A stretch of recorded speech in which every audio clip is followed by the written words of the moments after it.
but we've supported thousands. Actually, over 30,000 children, because we have reached out to all the schools in Kaberamaido, all the schools in Kalaki. Now we are intending to reach all the schools in Amolatar. So we've reached over 30,000 children with this program. And we don't see our children engage in risky behaviors in town because they've been empowered. Welcome to The Power Shift, Decolonizing Development, the podcast series seeking to bring together thinkers, practitioners, and activists to share ideas, inspire change, and identify tools for practical action. I'm Professor Kate Bird, a socioeconomist and director of the Development Hub. My co-host today is Nompilo Ndlovu, and I'm going to hand over to Nompilo now to introduce herself. Thank you, Kate. I'm Dr. Nompilo Ndlovu. I'm a Zimbabwean living and working in South Africa. I have an oral history background and apply gender frameworks to my work with communities in Africa. My PhD focus on mass violence, memory, and local transitional justice in post-colonial Zimbabwe. Back to you, Kate. Thanks, Nompilo. Today, we're talking to Florence Ringe, executive, founder, and director of POPOW in Uganda. Florence is a passionate Ugandan changemaker and mother of four, with over 25 years' experience championing and advocating for the rights and well-being of women, children, and extremely vulnerable individuals, including the youth, people with disabilities, and rural communities in Uganda. She's founder and director of POPOW, which is the Prince of Peace, Orphans and Widows Vision, a grassroots organisation working across Kaberamaido, Kalaki, and Amolatar districts of Teso and Lango subregions of Northern and Eastern Uganda. Through POPOW, she's become a powerful voice for the marginalised, fighting gender-based violence, promoting access to clean and safe water, hygiene and sanitation, household economic empowerment, child protection and participation, environmental conservation and psychosocial support for rural communities. She's worked with the European Union, ECHO, UN, Tier Fund and USAID funded programs over 15 years in Uganda, Southern Sudan and Kenya. After POPOW became operational, she's been instrumental in transforming and directly impacting the lives of over 258,000 marginalised individuals through POPOW's interventions. For more about Florence and POPOW, please click on the links in the show notes before this episode. I'm going to hand over to Nompilo now for our first question. Awesome. Thank you, Kate. Hello, Florence. It's great to meet you today. I wonder if we can start our conversation by you first telling our audience a bit about your organization, its mission, and its practical programs. Well, thank you so much. Our organization is a women-founded, women-led, and women-managed organization. And our goal and mission is to empower communities to realize the potentials within them for sustainable livelihoods. We got into that goal because my community over 10 years ago believed in dependency, I would say, depending on somebody else to come and help. So we intend and we purpose to change that mindset and help people to realize the resources that they have within them and without that can help them to meet their basic need and transform their lives. We work in 3 districts, as it is mentioned, and we've chosen these districts purposely because of their geographical location in nature, very hard to reach, with very limited access. So our target is to support the entire communities, but focusing more on the most needy, the most vulnerable, and those with little access to services. So we support the entire communities, but focusing on women, youth, children, and people with disability. We've been in operation for 10 years, and over a period of 10 years, we've achieved a tremendous change. We have tried to promote a peaceful, resilient, productive, and healthy community, and that is the direction we are taking through promoting access to clean and safe water. Education in these communities is a nightmare.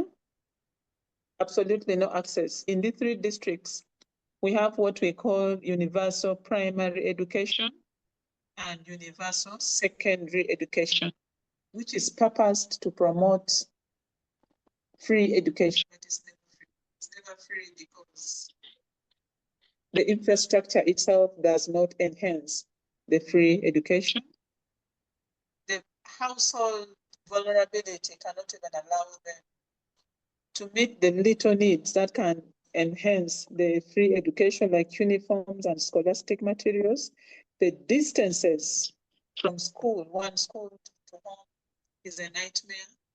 Our children move, if I say two-way, to and from school, up to 12 kilometers. I think the shortest place, especially in nursery education, we don't have nursery schools. So children start school at around 7 and 8 years before they can walk. So we are protecting children, because when children are walking far to seek education opportunities, it comes with a lot of vulnerability. To the girl child, it is just a nightmare. That's where along the way they meet a lot of traumatic events, luring them into smaller gifts in order to get a book or pen. So we enhance child protection because we want to make sure the children are safe, speaking to the communities to be change agents and making sure these girls are safe. And water has been a very big issue. Therefore, people taking water from open spring wells. This comes with a lot of health issues, which affects both the women, children, and the entire community. So it affects the whole line of a human need. We do psychosocial support. A community that has never been exposed to social services, outside there, they don't know what it means to enhance growth. Being born in a poor community, growing in that community, studying in that community, and after that, still finding livelihoods in that. So the minds are so much closed up to a state of desperation, with hopefully not looking at other livelihood options. So we do psychosocial support, economic empowerment. We are trying to support women. In these 3 districts, out of 5 households, at least 3 are managed and taken care of by a woman. So economic strengthening, trying to train the women on business skills, how to identify, how to start, and how to manage income generation activities, which can be done from either home or nearby home. When the youth drop out of school, then they resort to 2 things: destruction of environment, because they want quick monies. So they cut the trees, including the protected species like mango trees. I mean, fruit-bearing trees, and any tree that come along their path.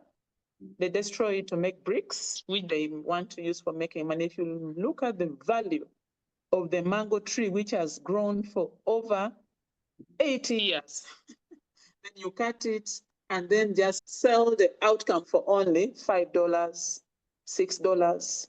It's really heartbreaking. So we want to protect and conserve the environment by helping the youth to find other livelihood options so that they don't destroy the environment. We support the youth through games and sports because it's hard to find the youth in the 3 districts. They are not productive. They've gone out of school. They're so desperate. They find themselves worthless. So they go into risky behaviors, smoking and abusing drugs, and then making life difficult for themselves and their families and the entire community. So we get closer to them through games and sports. And when we get them closer, then we take them through a model of behavior change. And when we change them, they become the transformers and the change agents in the communities. So women are safe when the youth are also productive. Children are safe when the youth are productive. I remember actually one of them speaking when I first had an encounter with them, and they said, "Mama Florence, we didn't know that we would have ever in time in our life when someone can call us and have lunch with us and dine with us, because out there they look at us like useless people and people who are always trouble causers. Just having us sit with you and have lunch with you makes us feel that we are somebody. So we try to do everything interconnected that can lead to social and economic participation, and then trying to make everything work together so that we can achieve a healthy, peaceful, and productive communities. Thank you. Back to you. Wow, Mama Florence, thank you for that very decisive and clear introduction. I am a person of words, so I really just picked up on the fact that you were like women-led, volunteer-run, sustainable livelihoods, and just your work in the very hard-to-reach areas and amongst the vulnerable populations. Thank you for sharing about the intersectional work that you are fulfilling and doing so many things solely through volunteers. I know you've already started speaking a bit about your work with the communities, but in the next question, can I ask you to describe or elaborate how you work with these communities? So how do you set the agenda? How do you design the projects and delivery, especially because there's so many issues at hand? How do you decide which are the priority areas? Okay, how we started working with the community is first of all by helping the community to understand. Actually, the first thing was to understand the community that we're going to work with. Understand their needs, understand the context under which they live. That helped us to develop programs that rotates around that need. That was the first step. The second step was to help them, to enable them understand who we are, our objectives, and how we want to achieve this. And then from the beginning of the program, from inception, we made sure that community engagement and participation forms the foundation and the basis of POPOW's existence. And that has helped us. That we have helped the communities to understand who we are and only what we can offer. But how to make this work and where to make this work, it is entirely the communities to decide. So we say, okay, we've come to improve access to water. They identify the water source. They identify the problem. They tell us the solution that is needed to make that program work. So community engagement and participation is one of the key that will lead every program to succeed. The mistake that many international organizations have done over years and years ago is because we come with programs which are already packaged, come with a packaged program. Maybe a study has been done internationally, maybe a study has been done in Zimbabwe, maybe in another district, then balloon it together, then you carry it forth and say, yes. I want to give an example of menstrual health.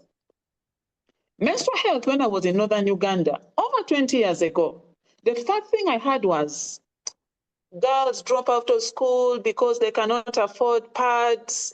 And it's a story that I think that is spoken in Zimbabwe, maybe in Kenya, I don't know. Girls are dropping out of school because they don't have pads. Really?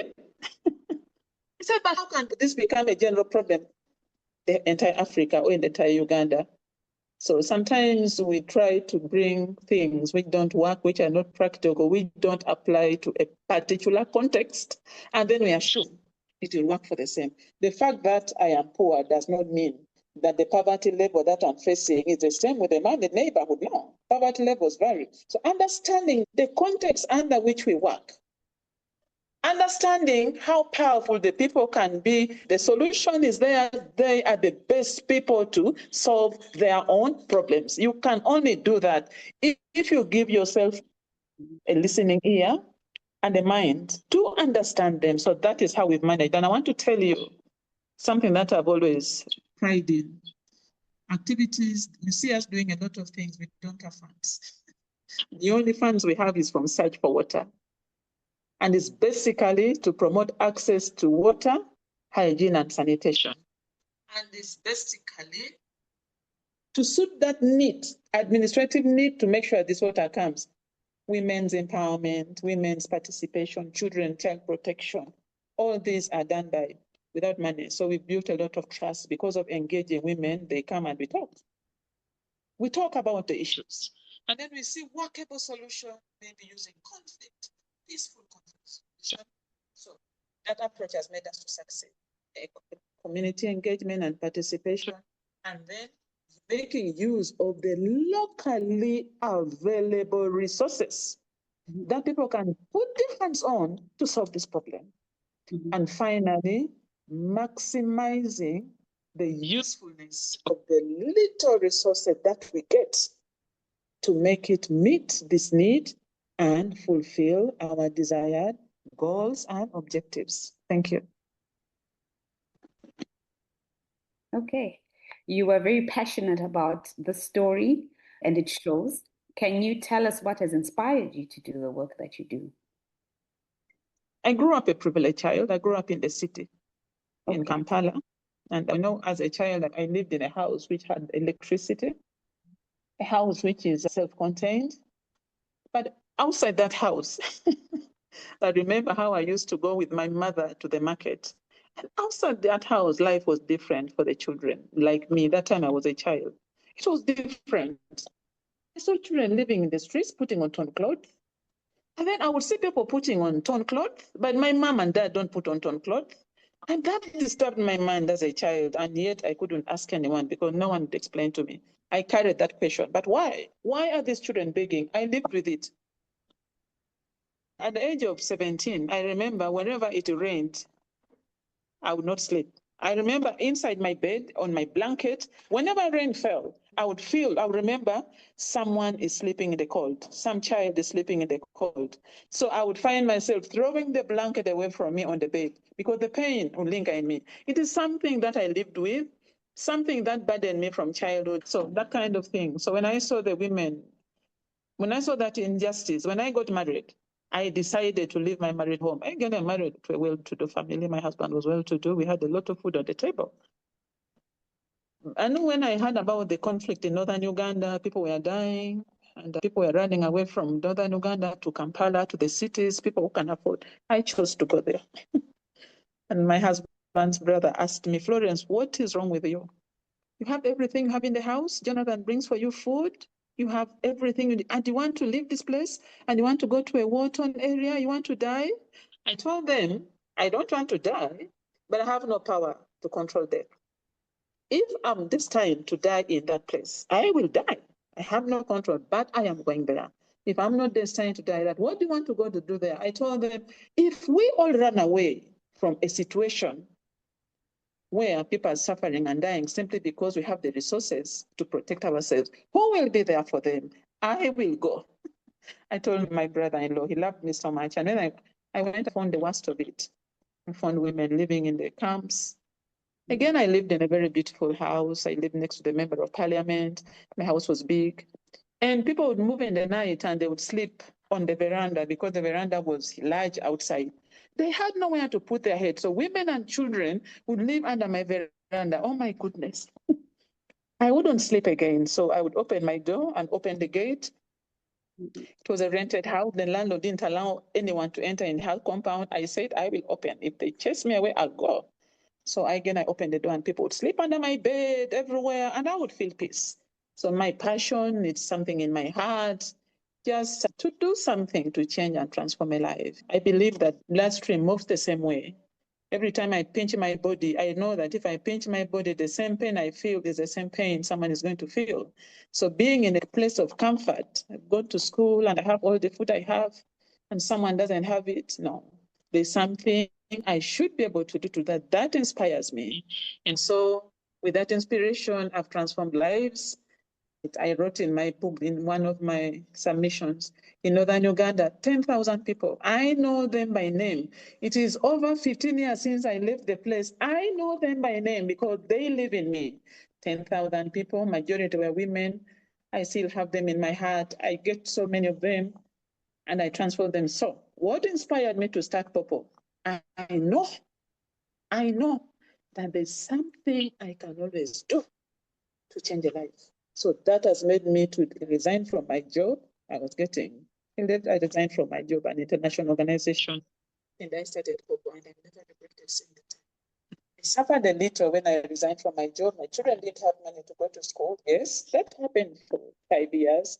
But yes, I have the peace because finally I am seated where my heart desires to be, in the center of the communities who basically cannot afford to find something good within themselves, and yet together this beauty of something inside them comes out. And that is my inspiration.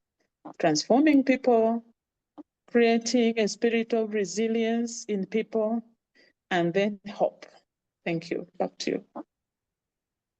The most beautiful story of just being an empath, resilience, taking some risks along the way, and you yourself being an example of what it is to live as a volunteer outside of a salary. And I'm not surprised to see that you've grown just in terms of the volunteer network that you have around you, because you live it out yourself.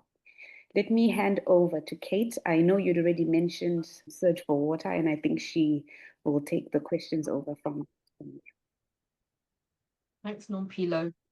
Earlier in the conversation, Florence, you've mentioned that much of the work that you do is delivered on a voluntary basis because Search for Water is currently your only funding partner.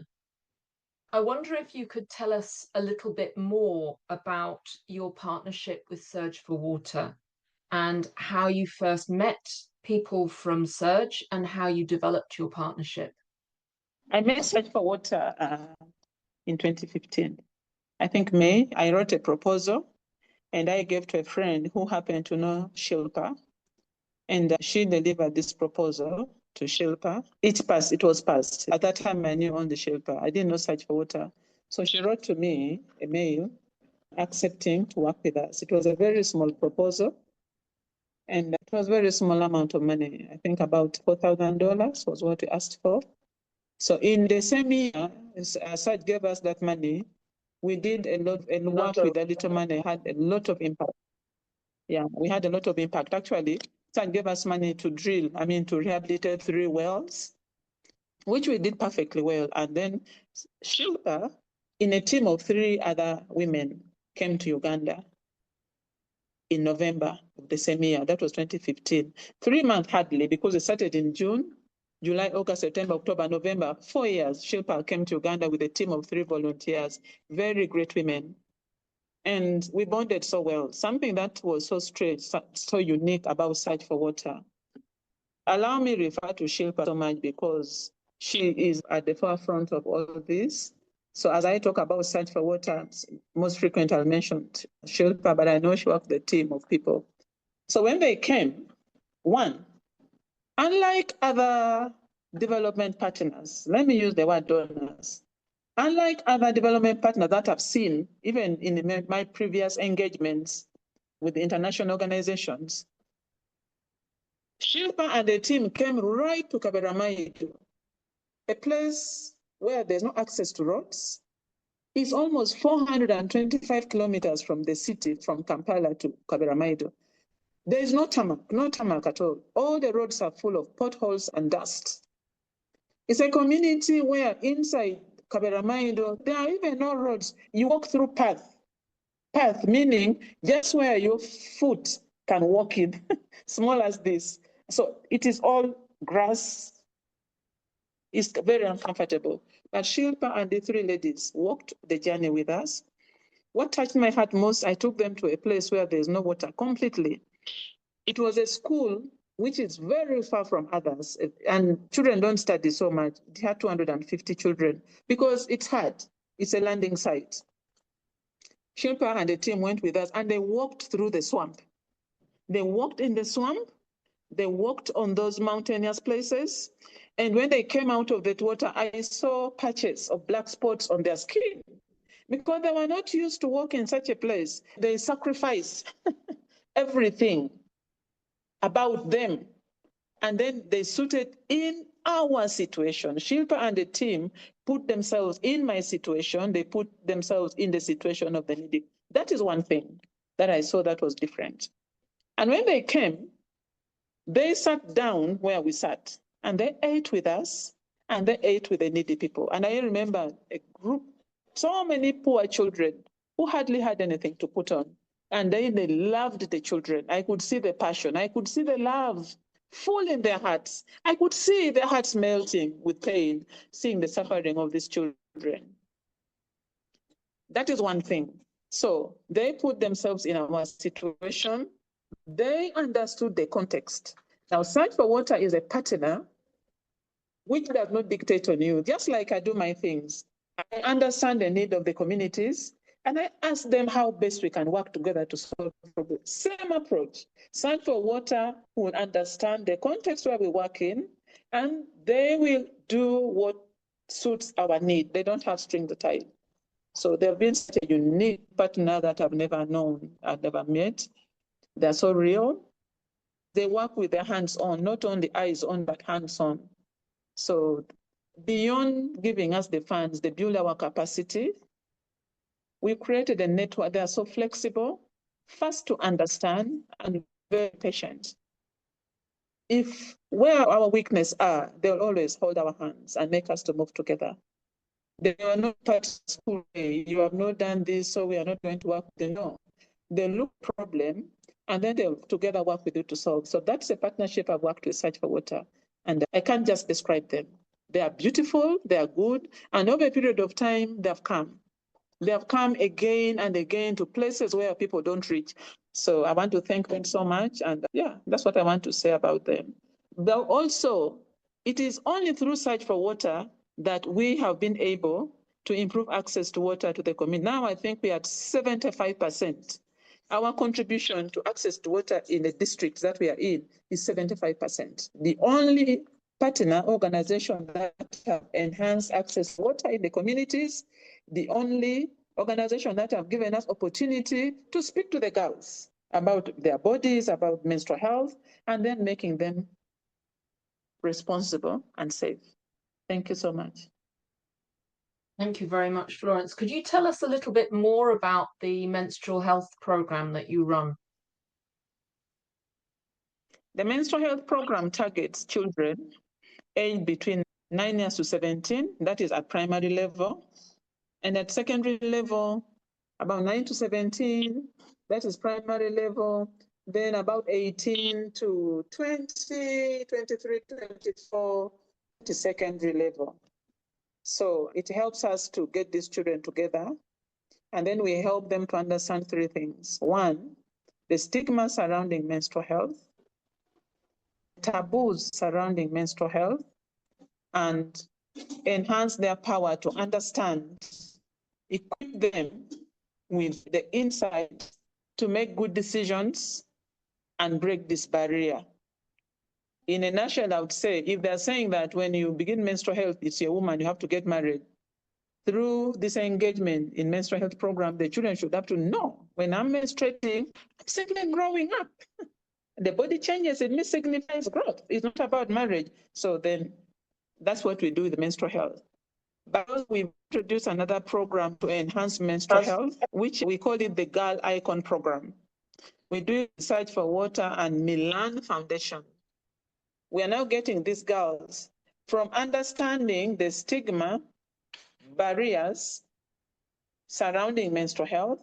We are also empowering them to become young, great leaders so they can understand the problems around them, the conflict situation around them, and support themselves in schools, support themselves as children, and help them to be safe. So we've selected 750 girls.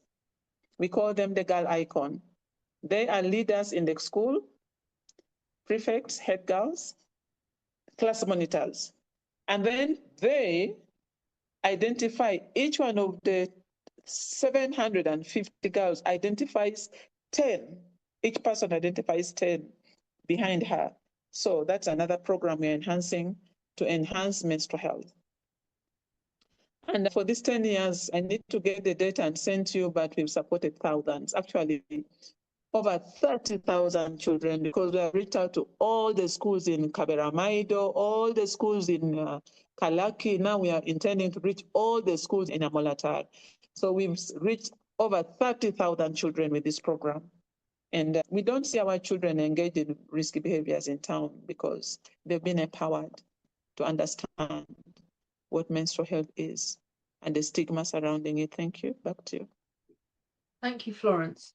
In a previous conversation, you mentioned to me a story about a young man who was causing a lot of problems. He was engaging in criminal behavior, he was attacking girls, raping girls, and you were able to engage with him and sit and talk with him and create some changes. I wonder if you could tell us a little bit more about the work that you've done with youth. Okay, with the youth, actually, from that one boy, I have transformed 480. That number will never leave me because I have to keep it. 480 of such boys changed. They're married. They're good. They protect me.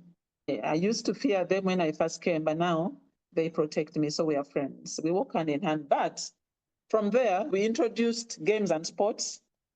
And we've supported 78 groups. And the 78 clubs, we call them groups, 78 groups. And each group has at least 25 members. And these youth groups, they form a football team and they play games and sports. So we started empowering them on that. We have realized that youth love games. And how I did that, one time I went with the Search for Water to a landing site. We were doing the usual monitoring and evaluation that come to check the work we do. So we went to a landing site. And as we went to the water, 3 youth saw me walking with them, and they started using abusive words, insulting words, usually abusing the body of a woman. In my tribe, it's bad.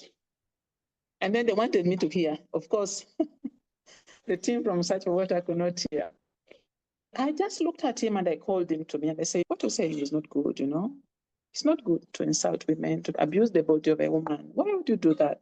Then he told me, you know, as I talked to that one, 5 of them came around me. Usually when I stand to talk to my communities, only one person, I'll have over 30 people around me. In a second, even I stand to talk, they all come. They want to hear what I'm saying. So 5 of them came immediately. He told me, you know, we live in this landing site and what we do is fishing. We don't go to school. So in the night we go fishing and in the day we have nothing to do. There's no school around. So we come and play these cards, play cards. And as we play cards, we take alcohol because we have nothing to do. So after playing cards, we can't sleep and then wait for the night to come, we go back. That's what we do every day. So we have nothing to do. Then I told them there's something you can do. Then I said, okay, is there anything besides playing cards that you can do? Then one of them told me, football. I said, well, that's good. Then the other told me, Mama Florence, give us a ball. Just give us one ball. Wow. So I told one of the team that had come with Search for Water. He's called Phil. He's a young man. He came in a team of Search for Water. He was the only man among the team. So I tell Phil, this young man wants a ball so that they begin to play, so that they don't engage in risky behaviors, taking alcohol. Phil was so good. Phil said, I will buy for them. So we go to town and then we go and buy a ball, a pump, and a whistle. That one ball in 2017 has transformed over 7,000 youth and made them productive. That one ball. So when we bought that one ball and gave to them in the landing site, a group of boys started playing football. And then the elders around the place became the spectators. So they moved away from going to play cards, take alcohol, and begin to abuse people, engage in risky behaviors, having unprotected sex. They started watching the football. And so we started promoting more boys. More boys started coming. When they had, we give balls. So now we have so many youth groups who come to get balls. So we get them through games and sports. We give them balls and uniforms. And then we engage them. As we give them the balls, we gave them the balls, the uniforms. Of course, we kept them growing. From one ball, we now started giving them uniforms and then socks. Then we came up with what we call giving back to the community. So we agreed with them and said, okay, if you want us to give you a ball, you need to give back to the community. So we asked them to identify anything. Remember, I told you that if you want to work with the people, you don't have to dictate and tell them what they should do. Get from them what they can do. So I told them, what can you do to give back to the community in exchange of these balls that we give you. Of course, you talk in a very friendly way that makes them to understand that you're not tying a string. So some of them would say, we are going to build a house for poor old women in our community. And they've built houses for poor people. I've seen so many. If I can get back to these pictures, I'll try to look for them and you see before and after. Some of them would say, we are going to clean our water source. Our water source is dirty. Others would say, we are going to open a road. So that through that, another approach that give back. So they do something remarkable in the community and we give them the ball. Then the third one is behavior change. The day we are handing over the ball to them, then I go and talk to them about, I called it the value of life for behavior change. That's a model that I've developed. The value of life for behavior change. So I talk to them about that. It's a series of so many things. And every time I speak to them about that, they tell me, Mama Florence, if you came to my life many years before I got engaged, I will not do this. Those are the statements that come. Others would say, you speak as though you've seen me. You speak as though you've seen me. So those are the three methods we're using to support the youth, and it's working for us. Today, our youth are so good, very respectful. Even those who take the drugs and abuse the drugs no longer rape women because they have understood the value of life. So they take their drugs, they'll get drunk, and they remain peaceful and simply happy among themselves. But they are not many. So that is how we are engaging the youth. Thank you. It's actually very inspiring hearing what you're doing and the leadership that you're providing to the communities around you, and the way that you see a problem and that you identify an intervention, a way of working with the community that is building relationships with them and also creating really positive change. And I've found it very interesting the way that you've got not just the water and sanitation and menstrual health elements to your work, but you've got all of these different social and economic and psychosocial elements to the work that you're doing. It's a very rich set of interventions that you're creating there. I'd like to move now to our last question and to ask you what you would say are the key lessons you would like to share with other organizations about developing productive international partnerships.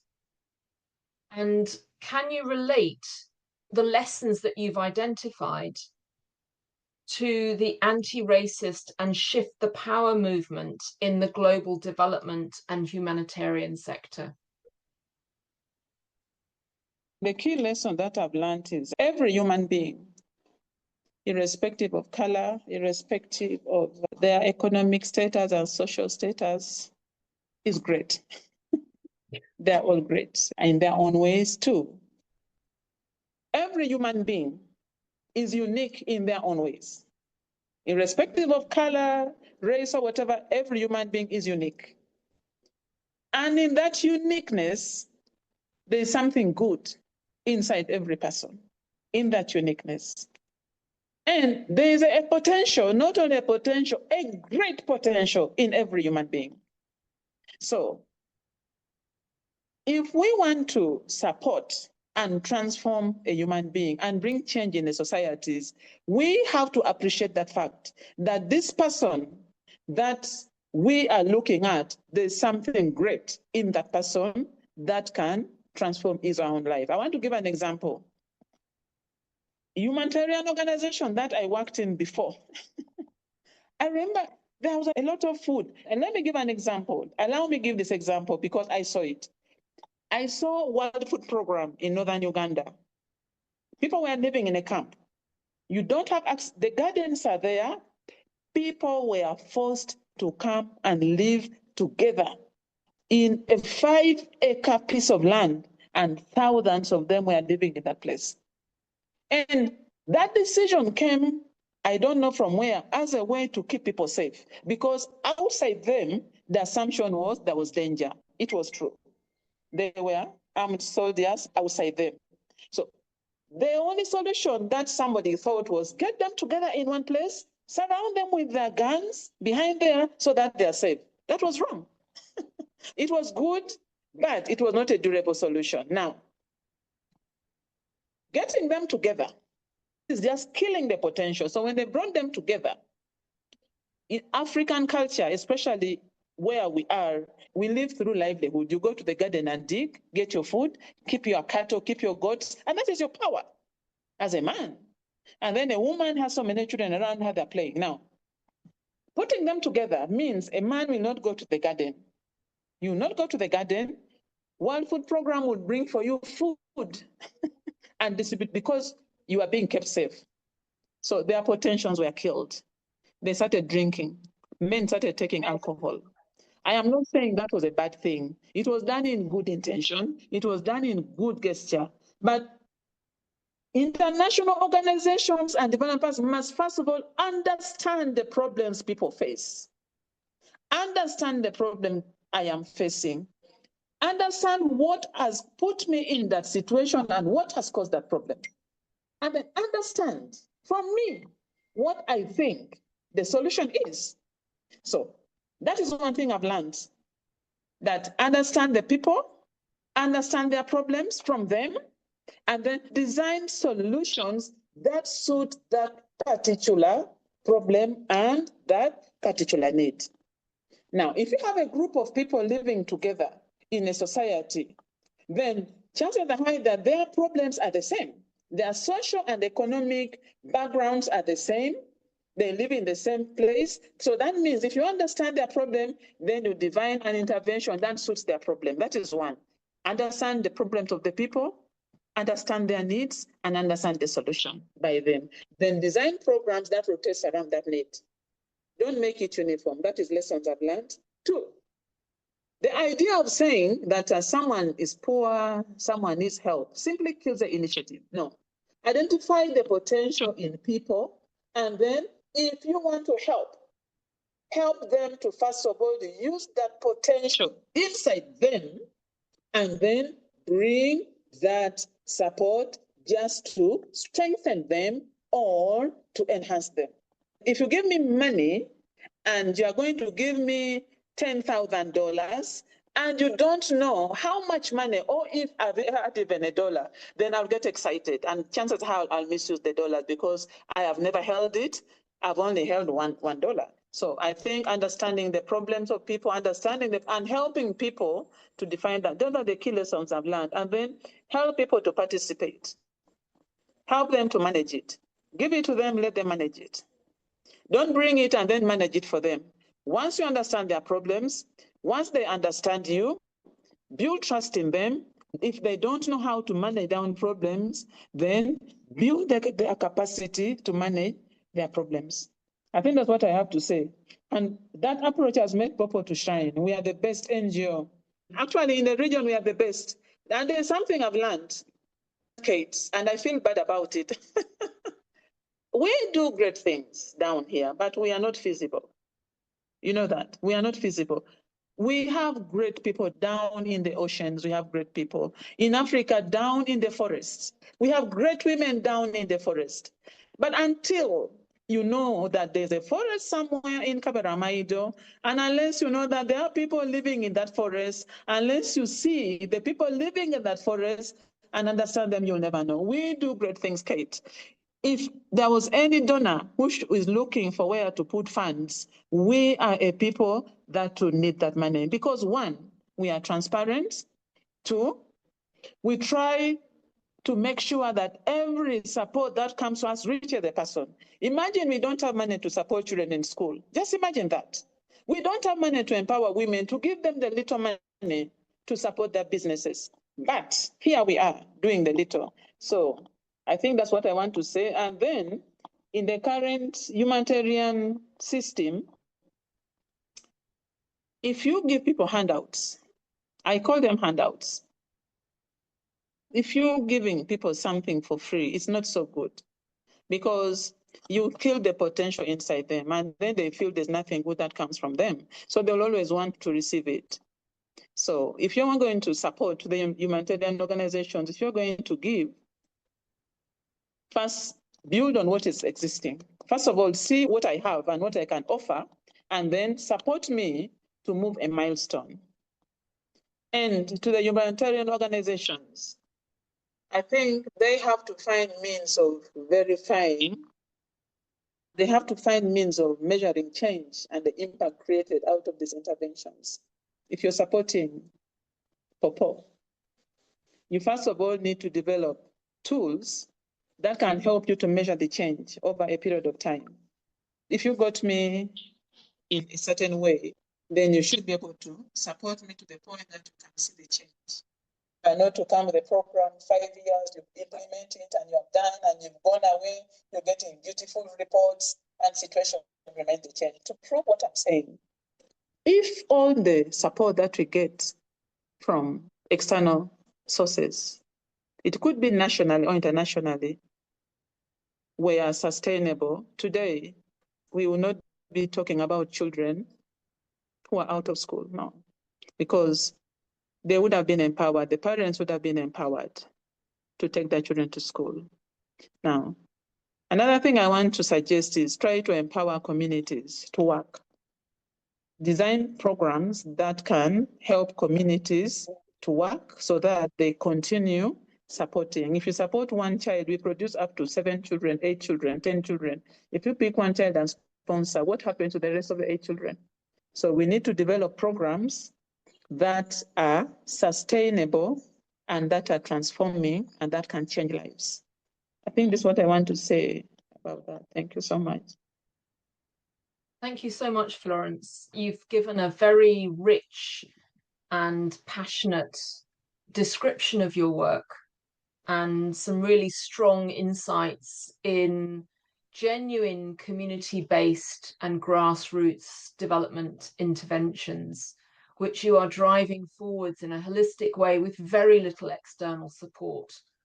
You're a very inspiring woman. I feel very grateful to have had this conversation with you today.